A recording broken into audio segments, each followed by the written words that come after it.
นาะมื้อนี้ FC ทุกคนเนาะพวกเฮากับพากันมาหาต่อเนาะมื้อนี้เนาะสำคำว่าแรงๆเนาะพามาหาต่อยามแรงๆเนาะไปเบิ่งสิได้หรือสิบ่ได้มื้อนี้ไปอันเพราะว่าเพิ่นยามค่ำๆเนาะเพราะว่ามันยามแรงเนาะเพราะว่ามันต้องเห็นต่อเพราะว่ายามแรงเห็นต่อบ่น่ะแม่ต่อคนละแม่บ่เนาะก็แม่นอยู่ต่อมันออกมาแต่หังมันไปหาเลาะเบิ่งนายพันเพิ่นไปก่อนนายพันจ่องเพิ่นไปก่อนเพิ่นเซียนต่อเด้เพราะว่าเฮาบ่แม่นเซียนเฮาบ่จักเด้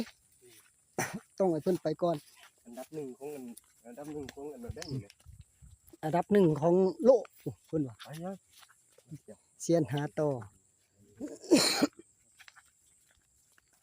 สิเห็นหรือบ่เห็นเนาะมาไปเบิ่งเฮาเป็นลูกมือยืน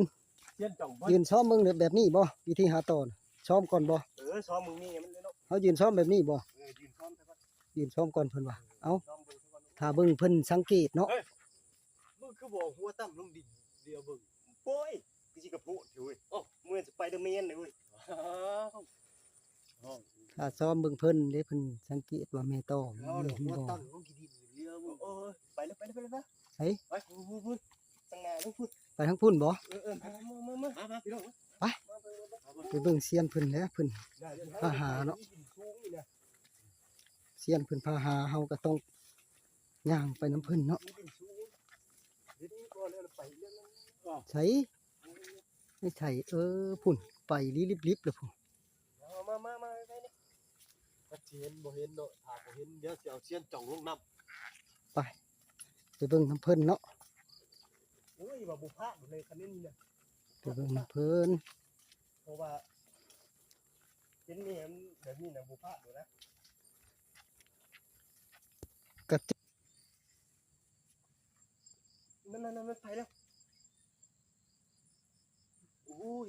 มันลงในหันนั้นไปทางไหนไปเบิ่ง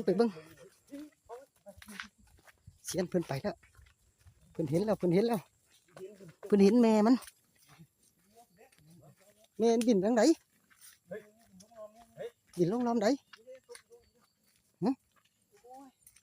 ใช่มันบินเชิงไหนชั่วลงเลยไปเข้าไปทางไหนเข้าไปตีคันว่าแม่นคักบ่โอ้ยบ่เชื่อดอกไป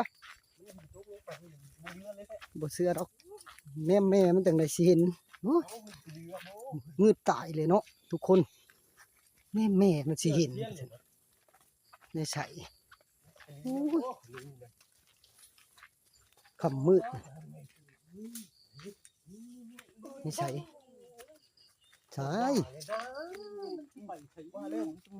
ี่ใส่เบิ่งพี่น้องเบิ่งปุ๊บแม่นความเพิ่นอีหลีเนาะทุกคนเนาะโอ้ยแม่มันบินเสียวๆปานนี้บ่เห็นได้ที่สิว่าได้บ่นี่ใส่เห็นอยู่บ่นี่แม่นความเพิ่นอีหลีเนาะทุกคนเนาะน่ะโอ้เซียนเพิ่นเนาะสมว่าเซียนอีหลีน่ะเป็นทางต่อทุกคนเอ้ยนี่โอ้ทักโลดคันนี้นะเห็นทางต่อยามแรงก็เห็นยามแรงนี่เนี่ยมันบินหลายทุกคนเด้ผู้โอ้เสียนมือแรงนี่มันจูดดีนะได้เรื่องมือแรงได้จูดได้นอนเนาะคือแน่นอนแท้ว่ะมาของบ่พอ10นาทีเนาะปิดคลิปมือแรงมาจูดหาต่ออีกสักก่อนไปหาเบิ่งอีกทางใหม่อีกไปเห็นเลยโอ้เซียนแน่นอนเซียนโอ้ยอมรับเลยว่าเซียนดีคักหลายเนาะทุกคนเบิ่งตี้ขนาดแน่แม่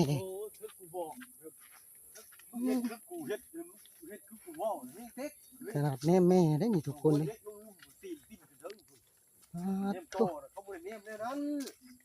แน่แม่ยังเห็นเฉย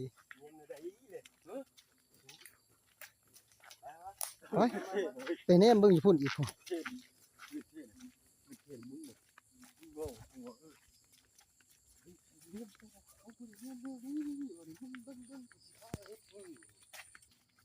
เอาจังไดก็ เบิ่ง ถ้าเบิ่งมื้อแรงเนาะจ้องเนาะเพราะว่ามื้อแรงเพิ่นสิพามาเอา แล้วมือแรงนี้เด้เซียน เซียน ไม่ก็ ระดับเซียน แล้วเซียนนี่รับมือโป ระดับเซียนเพิ่นเอาจังไดก็ถ้าเบิ่งมื้อแรงนํกันเนาะทุกคนเนาะ สบายดี สบายดี FC ตอน เนาะ ย่ำกลางคืน เนาะ เนาะ กลางคืนมาจูดต่อ เตรียมเบิ่งเตรียมชมน้ำกันเลย ต่อตัวเห็นไว้นี่เนาะ ต่อเห็นไว้กลางวินนี่ เห็น ต่ มื้ อ อเว้น ตัว นี่ เห็นไว้เว้นนี่แหละ เฮาก็ มาเอาเลยมื้อนี้เพราะว่า ยันเขาเอาก่อน กกมันนี่ย่านเขาเอาก้อนเนาะเฮาก็ได้มาเอาเนาะ ก็เลยมาเอาซะ ไปเตรียมหาวิธี ชมน้ำกัน หาวิธีเอามันเฮ็ดอะไร ขึ้นกุ้งนี่ได้นี่ เป็นเงิน แต่งเนาะเพราะว่าเฮาสิได้จูดเอาเด้เพราะว่ามันบ่มีสุดเนาะ เฮาบ่มีสุดเฮาก็ได้จูดเอา แล้วอีกปีหน้าเฮาสิชื่อสุด ปีหน้านี่ซื้อสุดแน่นอน ที่ผากมาให้กันนี่ใจดีก็ได้ ถ่าย FC ท่านใดที่ใจดี อืม ก็ ขอสุดนำ FC บ่ เลยเนี่ยมันได้เฮ้ย ขอสุดน้ำ บ่แม่นบ่ว่าพังลาวหรือพังไทยเนาะ FC ถ้าเห็นเนี่ยก็อยากสนับสนุนทีมงานเอาต่อกับชื่อเสียผากมาให้ก็ได้เนาะ อันนี้เสี้ยนขึ้นนี่นะ สิสุดมันเนาะเฮาจังบ่ได้จูดเนาะเพราะว่าอันนี้เฮาบ่มีสุดเฮาก็ได้จำเป็นจูดเอาเนาะจังได้ อันนี้สุดกับมันกับใครแน่อยู่ดอก เอ้าตกแต่งนะแม่บัดนี้ แต่ง ตกแต่งเลย เอาเลยเปิดตะไคร้นะ ตกแต่งเอาผ้าเพราะว่าเฮาใส่ผ้าใส่น้ำมันจูดเอาเนาะ ถ้า เพิ่นกำลังตกแต่ง ถ้าอยากให้อันบ่ให้จูดก็คือจับซื้อสุดมาให้จะฝากมาให้ก็ได้ เพราะว่าทางนี้เนี่ยเสี้ยนอันดับหนึ่งเนาะของน้าน้องพื้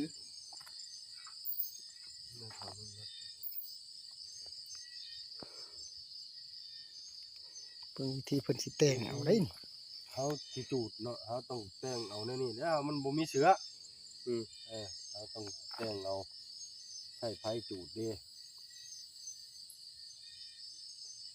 ก็ถ้าว่านะครับโอ้ยมันก็บ่ได้อยากจูดหรอกเนาะแต่ว่า อือ มันบ่มีสุดเนาะสิ สิ เฮ็ เฮ็ ด ด จัง ได้ ได๋ ก็ แถ บ่ ว จูดแล้วยันแม่มันตายบ่เนาะยำดับ ยำดับ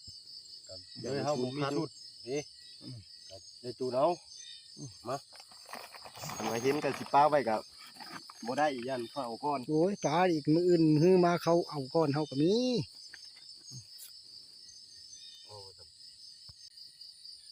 นี่กำลังขึ้นเนาะ จูดกำลังสิจูด กำลังสิจูดเนาะเบิ่งนี่กำลังสิจูด คือบ่จูดแต่ลุ่มขึ้นถึง มันจังรวบขึ้นเนาะ มันก็ไหลลงกันไว้ขาดที่ขาดเลยนี่จะห้าม เรื่องใส่ห้างก่อน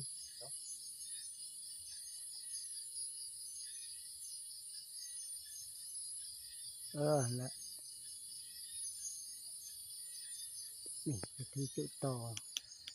เขาก็จะไปจุดเอาเนาะเพราะว่ามันบ่มีชุดเด้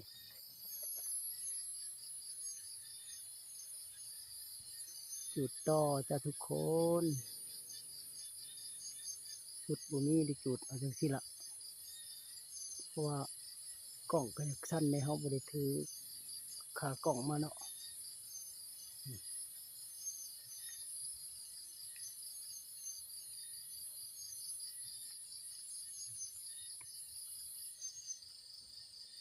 เบิ่งวิธีการจูดคือเซียนจิเพิ่นเป็นคนเอาเอง เพราะว่าเฮาเป็นคนหา และมือกล้องนี่ก็บ่ได้เฮ็ดหยังมีแต่ถือกล้องอย่างเดียวเนาะ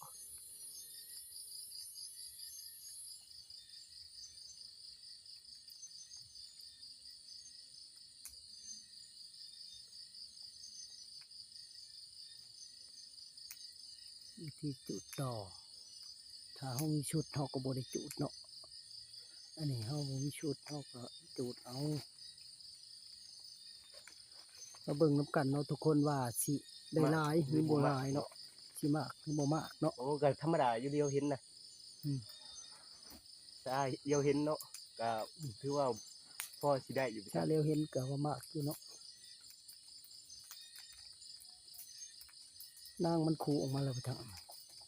นี่พอแล้วย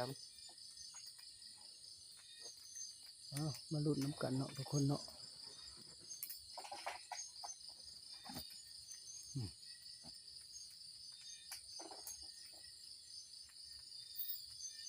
มาจุดต่อเพราะว่าเขาสิเอาเมื่อขัวกินเนาะนี่เอาเมื่อขัวกินใส่หน่อไม้สมในจักหน่อยเนาะทุกคนเนาะ ำโอ้ฐานคือเรียนในจ่าอยู่ จักฐานกันแน่หั่นน่ะประมาณหาฐานผมจัก ประมาณหาฐานเนาะ ประมาณหาฐานเนาะทุกคนเนาะถ้ามาเบิ่งมาชมเนาะอันเดี๋ยวถ้าชมอีกจักหน่อยเนาะเพราะว่าเพิ่นเอาลงมาตั้งเบิ่งใหม่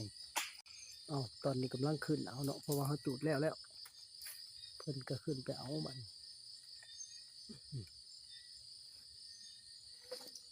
ขึ้นเอาเนาะเพราะว่าเขารอให้มันนั่นค่ำให้มันมืดเขาจังเอาได้เพราะว่าเขาบ่ได้ใส่ชุดเด้เขาต้องถ่าให้มันค่ำอีหลีให้แน่มันเข้าหังเบิดเขาจังกล้าเอาเนาะ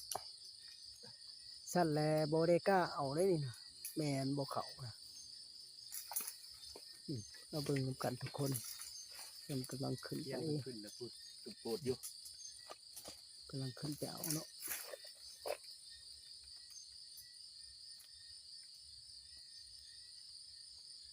มันก็บ่ได้สูงปานใดแบบกุกบ่ได้สูงเนาะมันอยู่นะ เห็ดแต่มันเห็ดแต่กกหาดเนาะ ก็บ่มีผู้ใดเห็นเลยเด้แต่ว่าถ้าเฮาบ่แนม ทาง ใกล้ทางอยู่แต่บ่มีแบบเฮาบ่ได้แนมแม่มันก็คือบ่เห็นเนาะเพราะว่านี่เซียนเพิ่นแนมแม่มันเลยเห็นแม่มันบินตกเข้าหั่นก็ถือว่าแม่นเลย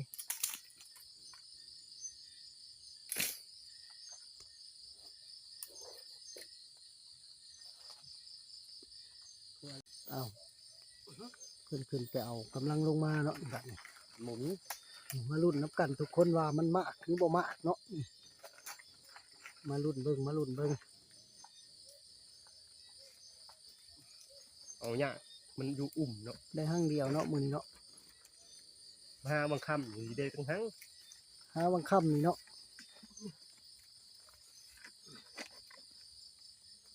มาลุ้นน้ำกันมาเบิ่งบัดนี้มา บ่มี เกิดเป็นจริงรู้ เปิดใส่ตีนก่อนเบิ่ง เดี๋ยวเพิ่งนึงก่อนมาทบทีนี้นะ เบาจ่องเพิ่นก็บ่ย่านเบาจ่องเพิ่นบ่ย่านปานใดแม่ตอนะเพิ่นว่า